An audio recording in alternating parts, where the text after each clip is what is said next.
सहज चिंतन रहे। यहाँ पर हम देखें कि जब हम सुबह उठते हैं तो हमारे मन में ये चीज़ रहती है, बस श्री कृष्ण को नहलाना है। किसका चिंतन है? श्री कृष्ण का है। श्री कृष्ण का श्रृंगार करना है। जब हमने ये कर दिया, अब हमारा चिंतन किसका है? कि हमें श्री कृष्ण के लिए भोजन बनाना है, श्री कृष्ण को पवाना है, श्री कृष्ण को शयन करवाना है।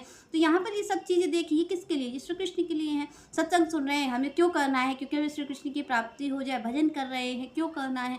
श्री कृष्ण की प्राप्ति हो जाए। तो आप देखिए कि सुबह के उठने तक, रात के सोने तक आपका जो चिंतन है तो श्री कृष्ण में लगा रहता है। और आप और हम जब सो जाते हैं और मन जहाँ चिंतन में लगा रहता है, वही स्वप्न भी उसके ही आते हैं। तो यहाँ पर भगवान ने जब कहा कि आपका चिंतन हो, उसी के लिए सारी क्रिया कही गई। आगे श्री कृष्ण ने कहा कि सर्वधर्मान परित्यज्य मामेकं शरणं व्रज।